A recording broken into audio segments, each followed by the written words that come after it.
Welcome to Within WordPress, your favorite podcast, I hope, for all things WordPress and WordPress related. Today, I have Mihail Stoichev as my guest. You may know him from NitroPack, and you may know him from some news around that. But welcome, Mihail.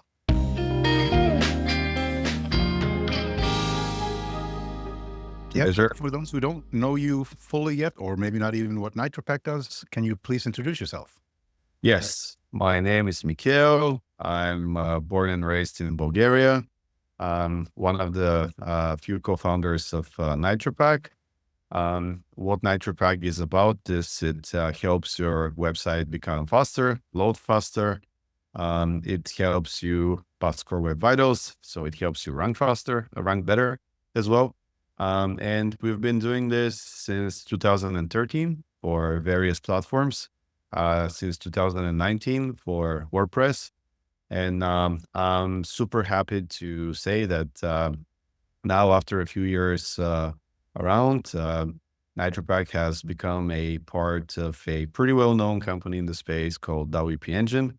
And I'll be very happy to talk, answer, discuss points on how we started the company, how we grew it, and how and why we decided to partner up with WP Engine, my general thoughts on WordPress as an ecosystem, and anything else that the viewers might find interesting around that. Yeah, well, I'm sure they'll have plenty of questions. My first curiosity is, you say you started in 2013 on various platforms, and then in 2019, you started NitroPack as in the WordPress service. I'm very curious to learn about the first years. Like, you started in 2013. What was the platform you focused on then, or was there a specific focus? Yeah, so open source was part of our DNA from the get-go. We started for an open source e-commerce platform called OpenCard. That was the main platform that we were building different solutions for. We built around 140, you heard right. So we built around 140 different small plugins, 2012 all the way till 2019, I guess. So for 7 years. And the way that we built NitroPack in particular was that besides creating those apps, we also had a development studio where different customers will come and they would commission us to build websites or products or projects for them. So we had a pretty big customer based out of the Middle East, and they were one of the faster developing companies in the Middle East back in the days. So they were something like Amazon for different cool gadgets. And their website was amazing. They had a pretty talented team. They were growing very quickly. And what they realized was that the website was not very fast. And the main culprit for this were images. So they asked us to solve it. So the way that we solve back in the days was we were creating like a sprite with different images. So we would kind of like load the images. That was all the technology back in the days. And besides this, we started applying some different layers of caching to this solution. And since it had more than one optimization back in the days, we called it NitroPack.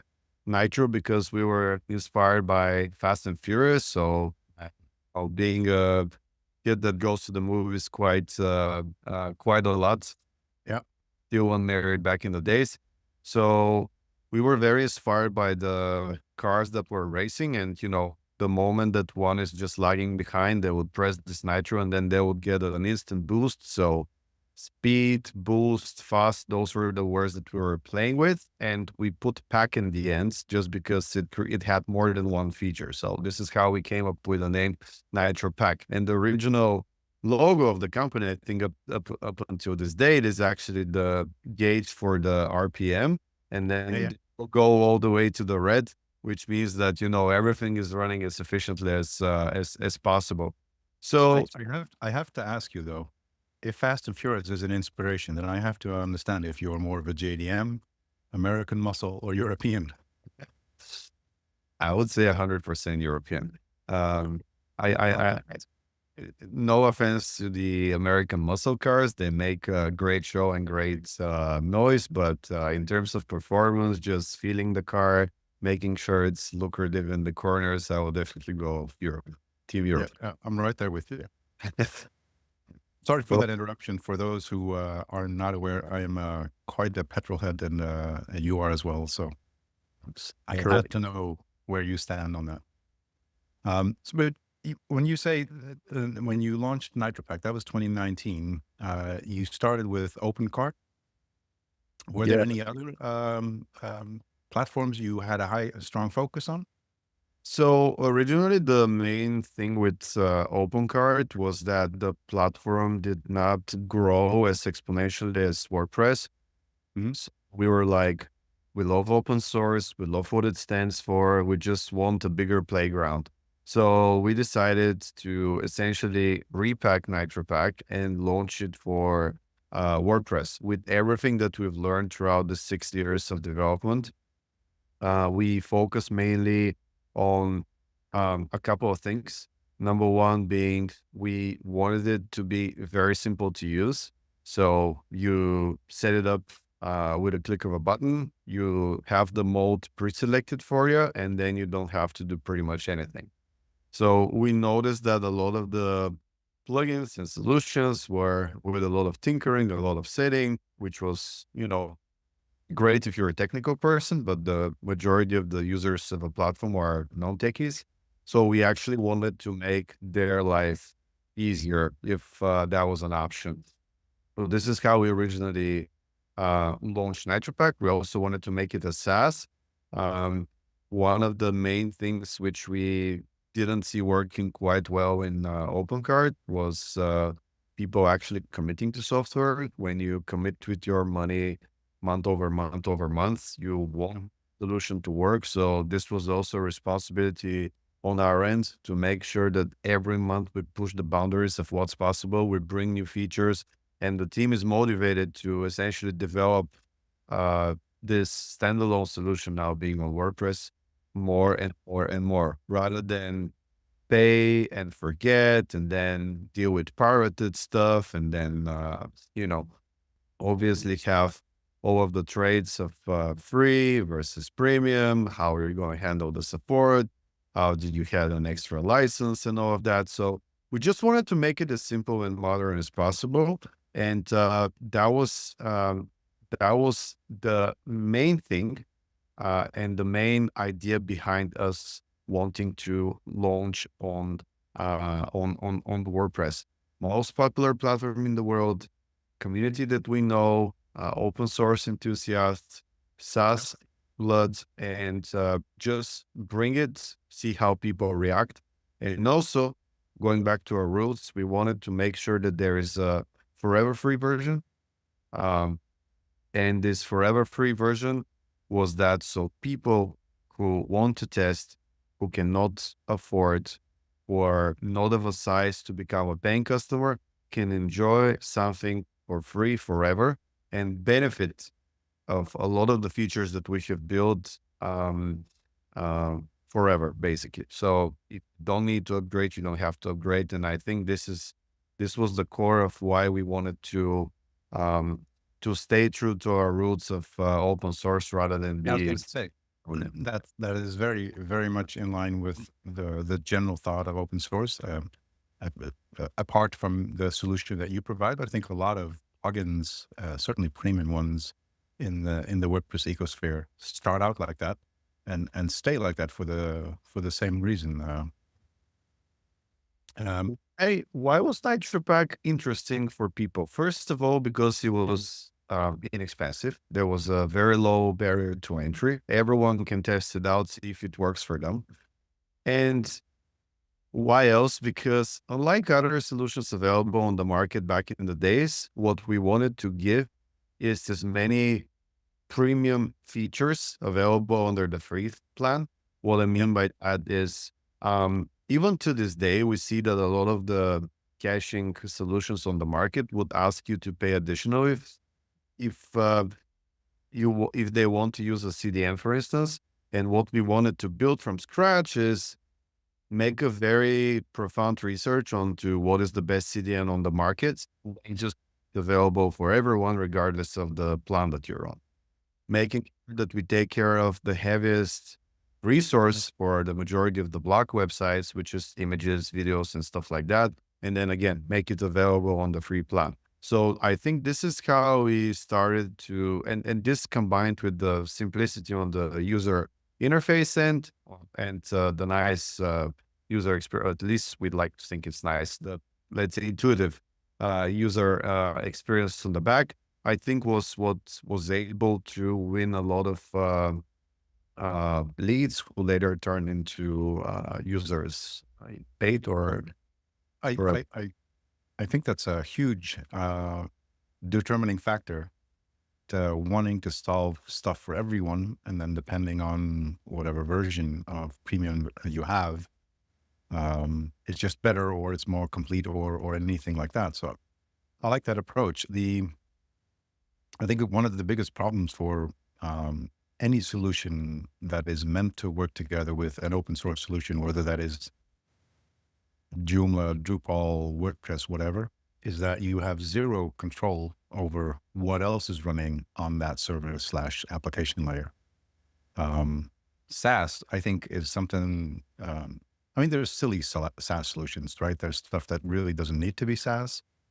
But I see like a more mature approach in terms of, okay, these things make sense to be as a SaaS, built as a SaaS, because you have full control and you need full control to do something fully and proper. and Have just you that, ever considered not doing the SaaS version? yes, we used to be non-SaaS for the first 6 years of the development of NitroPack. And one thing we realized is that NitroPack will not work with the backend. So we will not do anything on the database. We will not mess up anything in terms of servers and all of that. We would work only on the front end, which is why I think this general approach was great for being a SaaS, because in the end of the day, there is a lot less stuff that can go wrong when you put our solution compared to someone that starts messing up on the back end. And in this way, I think it's easier to also build bridges with the ecosystem.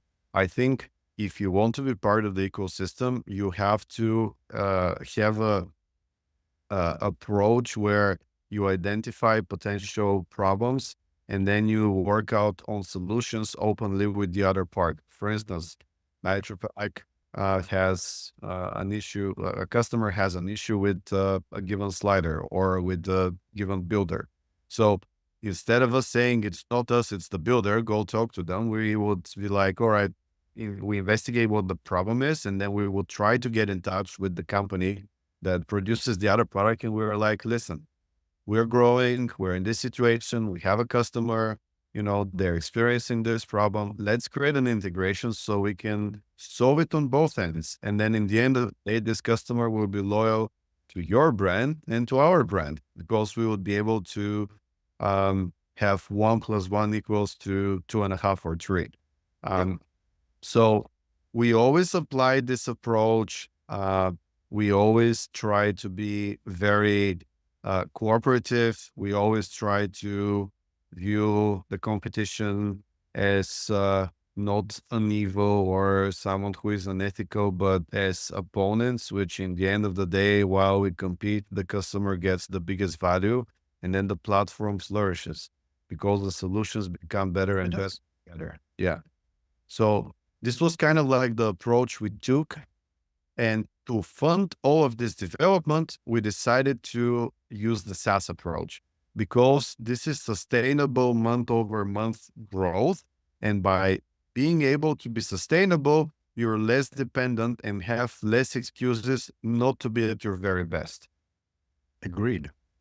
I like that. I like that philosophy. That's I think it goes a little bit beyond just, I want to be a SaaS because I then have control over my stack, but it also means, as a SaaS, it's way easier indeed to get more into the collaboration mode, right? It's because it's a side effect, but at the same time, it's also a philosophical approach of how, how can we make the internet better? And that is through collaboration. There's, we can discuss all day about what is the smartest way to build a solution and all of that. But if the end goal is, look, we just want to make this better, and the this in that sentence is the internet, the application, the, however you want to define it, you are forced to collaborate, because if not, you just end up being your own little island, your silo, and the impact you can have is just never going to be what your full potential can be. Exactly. And I'm talking about this level of sustainability. What I mean, check sustainability. By sustainability, I refer to the notion that you would be able to build an efficient organization and scale it whenever needed. From the get-go, and based on our previous experience, especially in the years prior to AI, support was make it or break it. By being able to get customers that have questions, that are able to get responses sooner rather than later, this acted as a huge leverage for us. Why? Because from the early on, the more we grew, the more support members we were able to hire ASAP. And then we would always see, what is our first response time? What is the time to close? What is the time? And how many hands does a certain ticket change before it gets closed? So even though we're not perfect, we were always measuring those, and we were always trying to provide live support. So I think we were one of the first to implement live chat support. Then for the time that we were outside of NitroPack, which I can talk about a little bit more, somehow it changed to ticketing system, which we hated. But the moment we came back to the company again, we immediately changed it back to intercom, because I think it's just asinine. It's ridiculous to not provide support at the spur of the moment whenever a customer has a question, and make them wait days and days, and then being able to provide answers only via email, and then having your customers being the second or third priority besides anything else. So being a SaaS also helped us a great deal to build a sustainable company, so that if tomorrow I need to hire 3 more folks in order to cover the 24/7 promise that we do, I am able to do this. And I'm able to do this because I can see how the cohorts are growing. Cohorts meaning the numbers of customers that signed on a certain month, and how they develop. So based on this, and based upon the month over month growth that we see within the app, I can say, okay, now it makes sense. We see that we're getting an increased amount of questions. So we can, of course, optimize by using some knowledge base, or we can fix those issues, or we can make the interface a lot better. But customers need to be answered as soon as possible. And I don't think that there is a customer in the world that wouldn't prefer a product that has super nice, friendly, and on-time support, rather than having to go through tons of documentations and issues to get to a live person to tell them that. I think the only caveat in that premise for me is always, I know some companies that have live chat as well, meaning within the minute you'll have a response, but then you're basically talking to somebody who just is accepting the first response, right? And that's it. And then you have to wade through the layers of getting to a person who understands your level of understanding the application, the problem, and everything like that. So you end up, spending a couple of hours in emails and chats back and forth. I don't like that version of, hey, we have a response time within 30 seconds. Great, but it's not really helping me. That's a side rant, but that's, a support, knowledgeable support that can actually take away the, oh shit, I have a problem. I don't know how to figure this out. Well, can I please find somebody to talk to?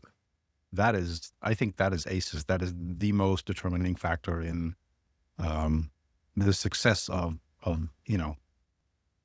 you are running into different scenarios. You are running into different levels of understanding how the application works, how the principle of the problem that you're trying to solve, how that works. But to then talk to somebody who just takes that anxiety away from you, I think that is so key. I think it's very important to hire leaders that are compassionate and that have a high standard as to what they wish to see whenever they're dealing with customer service or customer support in their life. It's exactly what you said. So if you're a larger organization, you would have KPIs and then you would live by those KPIs. But are you getting the same level of service that, for instance, the original founder of the company wanted to get, or that you would like to get if you want to change your back because there is a scratch in it? So would you like to talk to someone who's knowledgeable and who lost their job and says, all right, let me take care of this, let me take care of that, and actually knows how to solve the problem? Or if they don't, they set the expectations in a proper way? Or would you like just people who are acting like robots or if then ones? Or would you like someone that actually represents the problem and can provide an in-depth solution, and then be like, all right, I'm actually happy that I helped this customer and I had a very meaningful conversation with them. So I have, I'm fulfilling my role as a customer support, which is the first entrance. I think I think this is actually, so regardless of what your application does, what your solution does, the understanding that the support is not necessarily, it takes away pain, right? You're reaching out to support because you're running into something that you need to solve. But to do that from the understanding that you have somebody knowledgeable right off the bat, instead of having to wait for, oh, this is the first line, I've taken in and then moving it on to the second line or even the third, that whole process, I'm a very strong advocate for having support that, in a way has the capability of being the developer, right? So they actually understand the complexity of the thing that they're supporting. I think that's a key instrumental part of how to solve your customer's problem. I have a curiosity because I think I've heard or seen or read that you have worked with Shopify as well. That is a closed system. I'm curious about your experience in terms of a closed system as a whole, but I'm also curious in terms of the support. So for the last 5 years, it's been open source mainly, so WordPress. Is there a difference in approach in terms of support and in terms of how you need to build your application and communication in terms of closed source and open source? Because I think a lot of people listening to this podcast understand WordPress, understand WooCommerce, EDD, Shortcart, all these wonderful e-commerce solutions that we have. And closed source Shopify sounds very attractive, but I can see many downsides. But I'm kind of curious how that works from your perspective in this. Did I remember correctly, Shopify? Correct. Yeah. So we launched NitroPack in the other company which we developed on Shopify, which was called SMS Bump at the same time. And since we were originally two co-founders, we divided and split the work. So Georgie, who a lot of you know in the ecosystem, actually took care of NitroPack, and then I took care of the other offspring, which we called SMS Bump.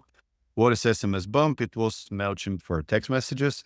So pretty much automation, text campaigns, sign-up forms, flows, and all of that, chat as well. We originally developed this product in 2017, and the notion behind this was SMS is a tested and true method of communication, even though ever less popular in Europe. But it's something that they use quite heavily in the States for any sort of messaging. So everyone reads text messages. All of the phones come with this functionality enabled by default. You don't need to install software, yada, yada, yada. So we started this product for Shopify because we identified that Shopify was growing back in the days. We originally did a Google Trend search and just juxtaposed the different platforms, and we saw that Shopify was one of the fast growing ones. And our bet was that we don't know exactly what we're doing with Shopify. Open source, we know, but let's just see how it works, and let's trust our gut that there is something interesting. And at the same time, it was type of hedging because WooCommerce and WordPress is growing, and then at the same time, if one fails, probably the other one will outweigh the loss. Yeah. So immediately, everything was, I would say, very different. You work with APIs primarily. You have a lot less flexibility just in terms of being a creator, a developer. In the same time, there were similarities in terms of the App Store being the central department store in the big city. So everything goes through the App Store. This is the place where you need to rank higher. And for the past 6 or 7 years, we pretty much became experts into how to rank higher on the App Store. So the moment you're able to realize this, you pretty much are off to a very good start in terms of being accessible to the customers, being easy to find. What Shopify taught us is that again, support is super, super important. It's essential to making it or breaking it. It taught us the importance about under promise and over deliver. And it taught us also how important it is that someone voted their money on your product, and how important it is to essentially have not a great vision, but be very consecutive about developing.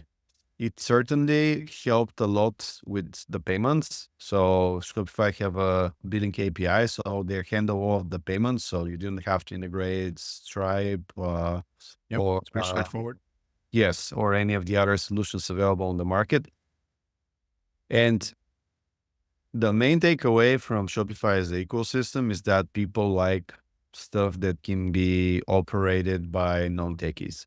So design always around the user, make sure that it's as simple as possible, deliver as fewer options as possible, and have a very well-defined aha moment. Aha moment means at what point in the product onboarding or in the actual usage of the product, I see value in it. So for us, being a SMS company back in the days, was when did they send the first text message? So in the sign-up form, we would essentially allow for the customer to send a message to themselves just so they can see that this works. All right. For NitroPack was the moment that you actually choose a mode for optimization. And then you see that there is a bar that actually goes through and optimizes your website. So we always need to have a moment where the customer actually can see that the product works. And then being able to present this at first, and then think how you can make the customer actually take the hard action to put their credit card and load some funds. I think that was it's defined as product marketing, but that was the very important step towards actually being able to monetize a product. Not only have a great product, but also think how you can add enough value so the customer would choose to vote their money on your product versus something else on the market. Do you think that being a closed source solution helped you in that regard? Like, could you have done the same thing in WordPress? I think yes, but if I have to go back to the year when we started, the answer would be no. I think Shopify helped us learn a lot of the basics as to how you become successful in an ecosystem in general. And then a lot of the things that we learned in Shopify, we were able to put into WordPress with a twist, of course, because there are some differences between open source and Yep. closed source communities. So with this in mind, I think it was a stepping stone for us, and we wouldn't be able to be successful with NitroPack 2.0 if it wasn't for the experience that we had in Shopify as well. Yeah. Interesting. Is the crowd different? Is the type of person on Shopify very different from the type of customer, I should say? Is the type of customer, the Shopify customer, very different from the WordPress customer? I mean, in the sense that Shopify is an e-commerce platform, and WordPress is a platform where you can make anything from a photography website to a blog. Like WooCommerce. Yes. Yes. Yeah. All right. So if I have to go into the comparison of Shopify to WooCommerce, I would say that there are some differences. So the area for error, I think, is far less on Shopify, since almost everything is paid for. People are a lot less likely to give you leeway with you screwing up something with their sales. So you have to have for a great sense of quality and to be very assertive as to what you expect from the team and what you stand for as a company. And the whole ecosystem is built around you running a successful business with as little of a technical hassle as possible. So you can be pretty much on your way as to only having an idea and dealing with manufacturing, and then outsourcing everything to different agencies who run this for you. They run the marketing, they run everything. And one thing which I found different between the ecosystems was around the agencies part.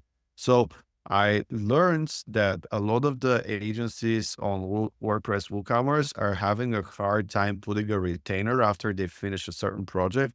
And this in Shopify was a must-have. So you would almost never see an agency that was not becoming involved into the success building of the brand as the time progresses, just because you start with a small idea and then you grow it with the time. And it's a lot easier to have the professionals run the business, the e-com side of the business, for instance, while you're trying to scale and deal with everything else and coming up with new lines and hiring new people at the same time. Interesting. Would you attribute that somewhat to the if you're on Shopify, you have to pay by default a higher fee, thus, and therefore your site's already kind of forced to make more revenue? Is that possibly a determining factor? Because that's an interesting observation. Yeah. So I think every time you decide to invest or put money, there is a certain level of uncertainty around it. And you're always like, am I going to make this back? Oh, this better be worth it. So everyone is trying to make the biggest bang for their buck.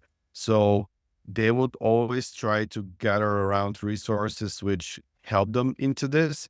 And by helping, this means that you need to have a pretty good and versatile ecosystem of experts that were able to solve your problem for. So I think immediately people don't feel the huge pain. I'm not sure what the statistics is of businesses starting on Shopify versus WooCommerce, but I'm pretty sure that at one point, hosting solutions provide a pretty good case for you actually carrying their business over, knowing that you're able to offset some of the higher costs for monthly by not having to deal with that many technical things on the back end of the website, and making sure that things would work as default. And to be honest, I think branding is almost everything. So the more WordPress/WooCommerce can go up front with the NASA's of the world, with the business of the world, and all of those nice brands that are actually using the platform, the more Yep. people will appreciate it, and the less barriers to switching will there be. I think logos are very important, and for instance, you being able to take care of a certain brand just because they're on a platform is you feel good as well. For instance, we were dealing with the Cristiano Ronaldo's brand while we were on Shopify. So as a person who is crazy about soccer, I was feeling super proud. Yeah. I'm with their manager in the States, and I was like, tell me what we need to do in order for him to record just one story. I'll give you everything you want. And he said, sorry, man, but everyone is giving the same things. Like they work, they operate this as a family business. All decision makers are in Portugal. All the friends that he rocks around with are his childhood friends. So Yeah. it's a very, I would say, family bound circle. And whenever he goes somewhere for shooting, everyone is bringing people. So he said, I cannot promise this, but we can continue being your customers. And by the way, give us a bigger discount because we're serious. So he didn't go as planned, but at least, it's experience. Yeah.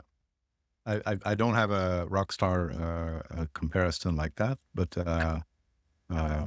one of my clients for the longest time, it was Blackboard. If you don't know, Blackboard is essentially the software that most universities and colleges use, where their students log into and have everything available to them, from grades to whatever. And then when Blackboard became my customer, like you quickly learn, my kids included, how many people actually use that piece of software. And I had direct access to people, building it. It is certainly, again, not a Rockstar comparison like yours, but having a brand, working with a brand that is so recognized is a huge push in every direction, because I got a lot of extra work from just working with them. And I didn't even have the logo on the site, but people figured out, and, Yeah.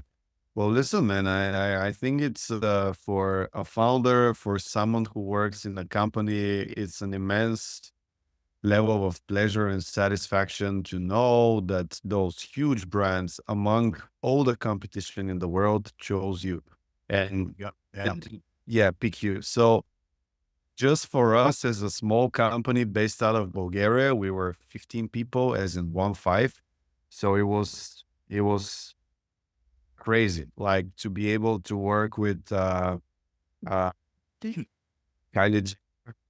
who's one of the Kardashians, to be able to work the brand of Lady Gaga. She launched the cosmetics brand, to be able to work with Ellen DeGeneres, for the people that still remember her show. We were able to get some pretty huge international brands with 0 salespeople in the States, only folks based in Bulgaria. So I want this to be kind of like a statement that people need to remember. It doesn't matter where you're based at in the world and what platform you decide to build in, as long as you're compassionate and working really hard, eventually things will happen. Always make sure that you are part of the community, that you ask a lot more than you talk to. I think this is how you will be able to find your way a lot quicker, no matter if you're going from one country to another, or from one community, in our case, closed source, to an open source community. You will become mistakes.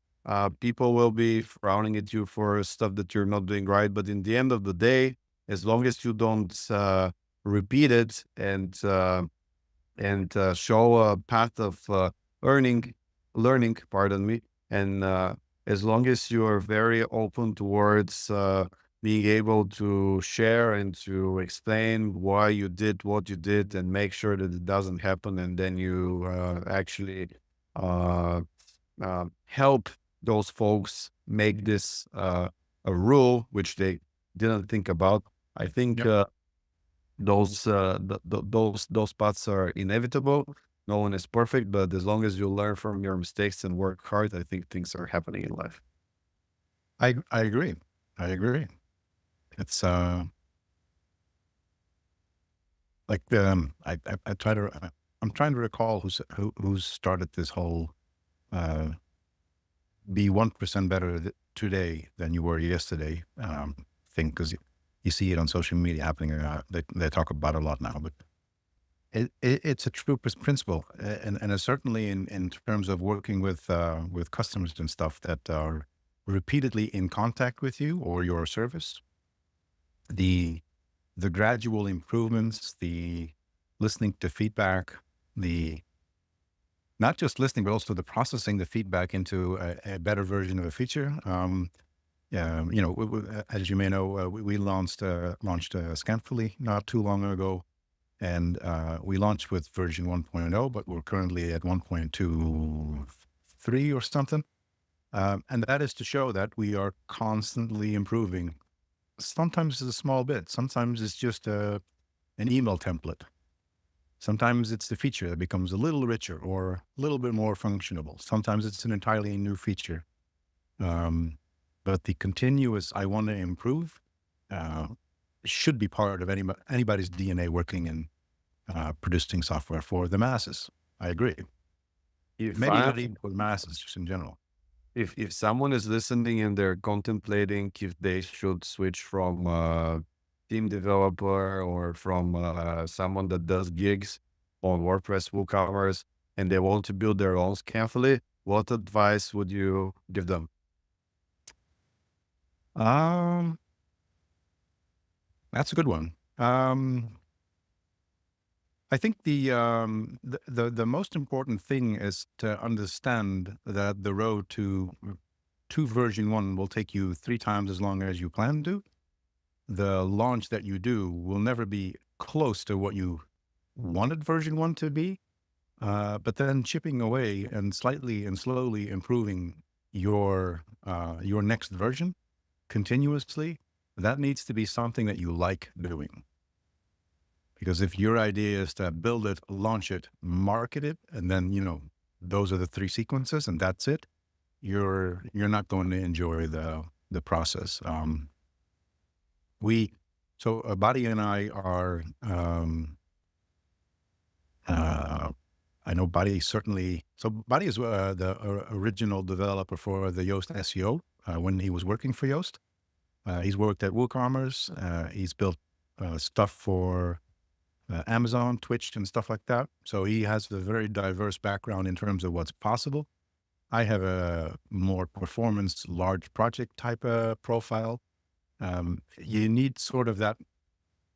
There's overlap and there's absolutely different skill sets. And I think if you're doing this, have somebody, even if you're the solo entrepreneur, but have somebody that understands more than a little bit the roles that you have. So find people that are complementary to you, but have some overlap. Because I've seen too many times there's people who are just working in very strict silos, and then you sort of get lost what the other person is actually doing. I think it's a huge benefit to understand what the other person does, but you don't necessarily need to do, because I can't build software like a buddy does. I can't, nor do I desire to. Those days are behind me. So there you have it. Find someone that is complementing you and that has a rather different skill set than looking for an exact replica as yourself. That's not going to work. Yeah. So I think it's important to find someone who has some overlap with you, so you can talk in a rather straightforward way. But yeah, I think if the product you're working for, the thing you're going to build, find a niche, but that niche, if well defined, can be a huge market. Exactly. We're focusing on performance monitoring and site health monitoring. Now, in essence, those are very simple things, very straightforward things. But when you start really brainstorming on what is the health of your site, what are things that are determining your site, your site's health, and you'll quickly learn that it's a lot more complex than what you thought it was. If you do your research, so core web vitals for us are just as important as they are for you. But we look at it differently. We're not going to fix it, but we're going to tell you where you are. Yeah. Yeah. No, that's Just an overview of your history. And so if a change happens on your site, and then a change in core web vitals happens, then those are probably related. right. Our current version doesn't show it yet, but one of our next versions will have the correlation very visible. You did this, and that resulted in that. So finding those types of niches, finding those types of problems that happen for a lot of people is probably a good way to start looking into. Yeah, I agree. Awesome. Great. So you were having high-profile clients. You were having a very mature product. You were essentially exactly on the right path, and then you exited. Yes. What happened? How did that happen? So that's our second exit. The first one was with this company that we built in Shopify. We were able to get acquired by the unicorn company, which is called Yatpo. And we worked for them for 3 years and almost 3 years. I can say that was a school of thought. We increased the team from 15 to 105 people. We were able to grow the revenue by 1,200%. So it's a 12x for the crypto guys. And we learned so much. I think those 3 years were probably the most prolific years that we had at that time, because you were able to not only bang your head across the brick for problems that you don't know how to solve, but you were able to essentially gain knowledge from the collective wisdom of a company that has existed for 10 years and that reached undisputed success. We came back to Nitro, so we started applying pretty much everything that we learned. We saw a lot of things that could be improved, and we started doing this continuous changing by, let's say, 1% a day, which accumulated for the success that it had throughout the time. Yep. There was always huge interest towards NitroPack, and the reason was the pretty good status of the company, the big market, the unique way it was solving the problem, it being a leader in the space. By being a leader in the space, how are we defining who's who? So there is the Google Search Console where you can run and see how websites are performing in terms of core web vitals. Yep. And then you put NitroPack and the other solutions on the market, you would see that eventually we would rank the highest for the different type of metrics that Google follows through. And that was our source of truth. So essentially a lot of the things were working for us. And we came back from an exit. And then on the second day that we started our new job, by the way, for the folks that are interested, we actually had only a weekend between the two jobs. So we took a long break.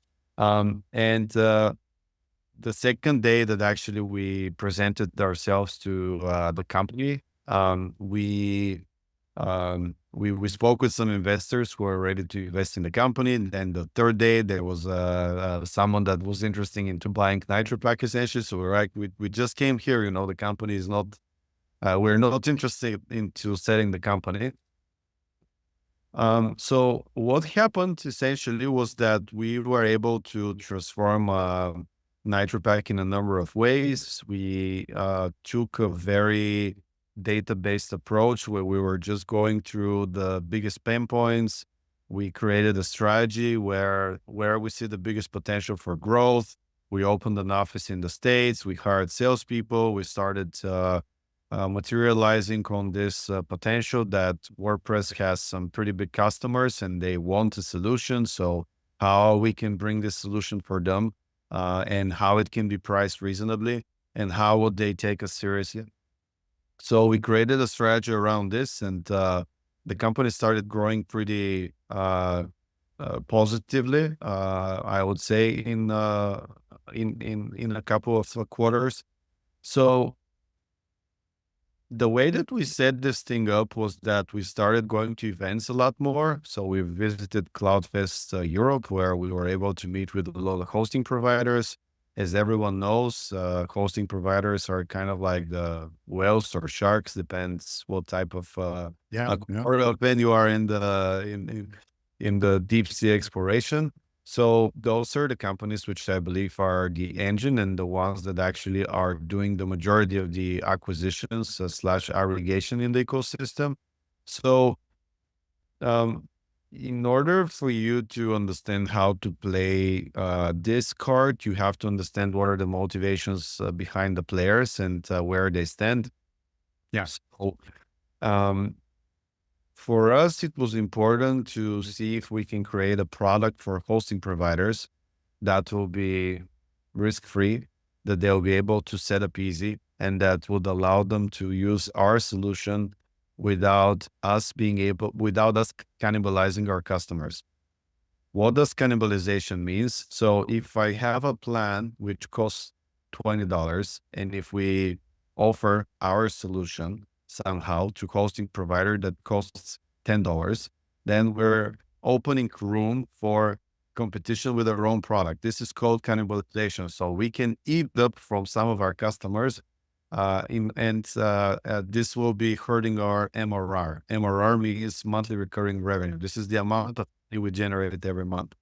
So originally there were some ideas that we developed such a solution, but we never actually materialized it.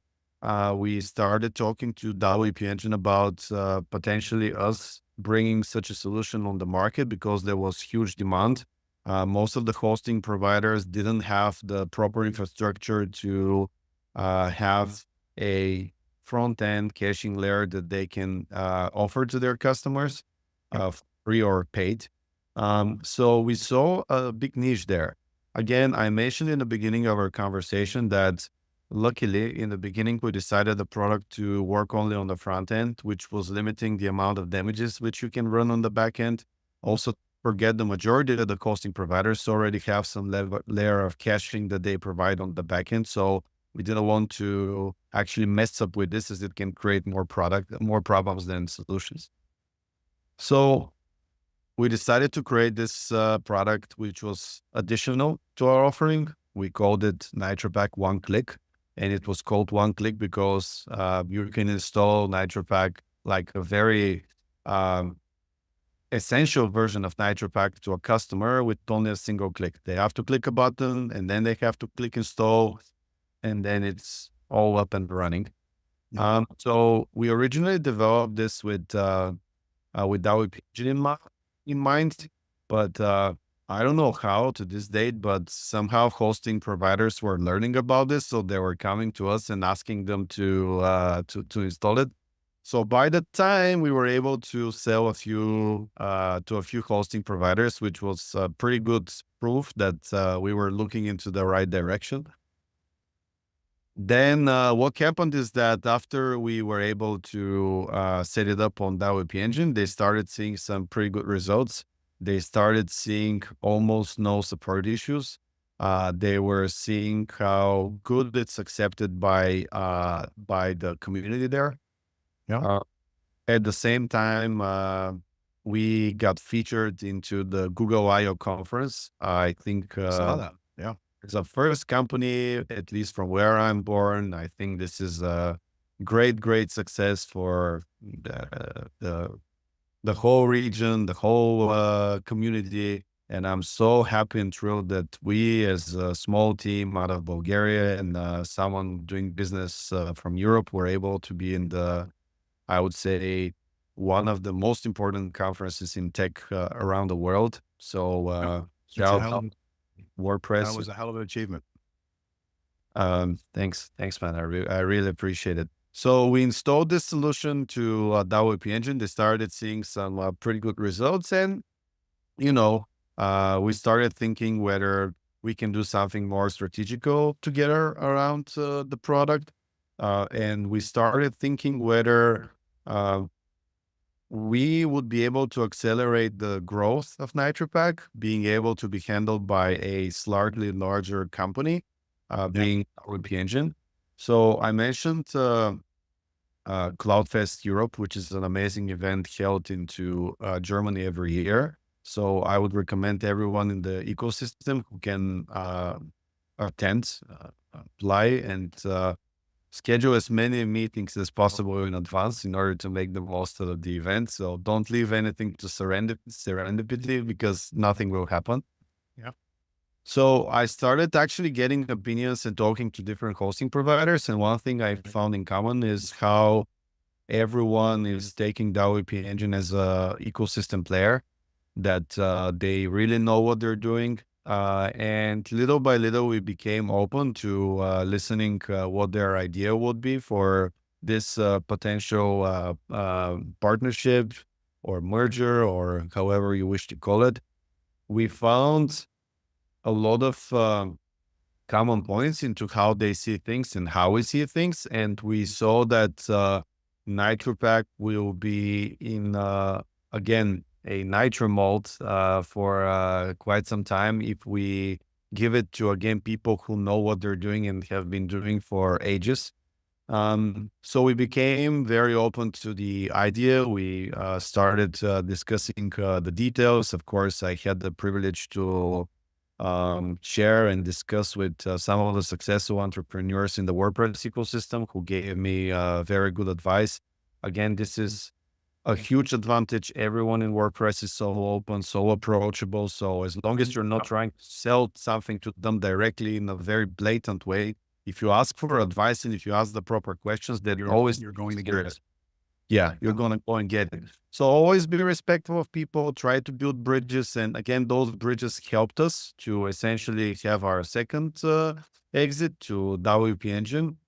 Now NitroPack, the WordPress caching, is part of WP Engine. And it has been so for the past 1 month. And we're very happy with the progress. We are navigating and helping with quite a lot of stuff because we want this to be as successful, if not even more, compared to our first exit. This is our child. Now it's in the university, so we wanted to see it very successful in life as well. We think it has the proper framework that to be. Yeah, that's a nice comparison. It is our child, but it's now in university. It's grown up. I like Grown that. up. You know. So you had 1 weekend of rest for when you had your first exit. You've now had your second exit. How much rest have you taken? Have you? 1 week. 1 week. 1 week. Wow. So from a weekend to a week, that's huge. And that about what is it? 350% increase. Yeah. So yeah, I mean, the reality is that those exits always take a lot of energy. It might sound very Renaissance-like and very honeymoonish, but it's serious business. You have to take care of a lot of details and stuff, and you put a lot of effort and extra hours making sure that both sides consider this as a win. Again, I use the word partnership because this is a partnership and things always work whenever they're bound to be long-term and not tactical. So again, a piece of advice is that if you're an entrepreneur, always try to look long-term and always try to be marriage-minded and not one-night stand minded. I think this allows you to really bring the best of a person, and to be able to build a relationship with someone is something that cannot be bought with anything in the world. It requires investment. It requires a lot of your time, but I think this is what essentially makes us people, and great people like to not feel exploited when they invest their time into something. So Agreed. my advice is just try to go the hard way, not the easy way, because usually it's the one that gives you the most benefits. So rested for 1 week, Remkus. Now we're starting a new company. So I'm super excited. It still doesn't have a website. We're working on it, but it's been around for 3 weeks now. So it's brand new. Essentially, the great product that we were mentioned on the Google conference for, which is called Navigation AI. This is the product that we want to continue building on. This is where we're going to put our efforts. So the team that was working on this product, they came with us as part of the deal. So we're calling the new company UXify. UXify. And we believe we'll be live by the end of the year. Now, as you said, maybe it's, we will do our very best to make sure that we're live by the end of the year. But whether it's going to happen will be subject to how much of compromise we're willing to make with the initial version, which is again comes to show how truthful you are when you're speaking out of heart onto launching a brand new product. Yeah. So the new company will again be on the performance space.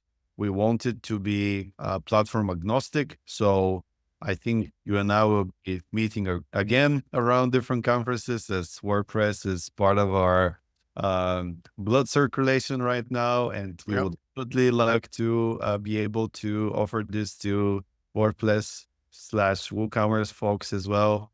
So something that we're super excited about. Navigation AI and real user monitoring will be our two flagship products that we're going to offer here. And like that. RUM and Navigation AI. Yes. For those who don't know what RUM is, real user monitoring, can you give a little hint of what the types of things that's going to do and allow other people to do? Yes. So the one-liner, it is going to be Google Analytics for performance. So it pretty much is going to measure the impact of your real users and why those two things work together. Because one of the products will be optimizing your navigations and the other one will actually measure what the business impact is as a result of those optimizations. So this is how they're going to work together. I like that. That's an interesting, it's actually two different, by the sounds of it, it sounds like there are two different products, but I'm very much aware of how how they interact. That's interesting. And you say you'll launch by the end of the year. This is the plan that we have. We'll okay. I partner. Yeah. I'm going to take a wild guess. You have some resources to speed things up if needed. I found the process myself in terms of when launching Scanfully and just the two of us. I